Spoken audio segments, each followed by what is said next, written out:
Want to create a professional company profile that stands out in 2025? In this quick tutorial, I'll show you step-by-step how to design a polished and impressive company profile using Canva.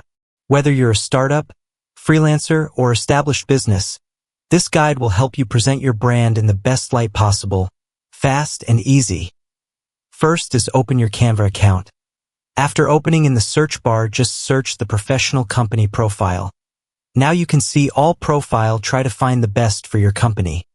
After finding the template, click Customize Template. Now you can start to edit the template, put the name of the company, some details needed, and if you want to upload some images, just click the upload and click the upload files. And that's it.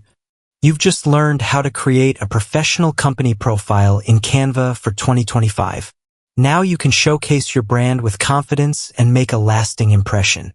If you found this helpful, don't forget to like, share, and subscribe for more quick tutorials.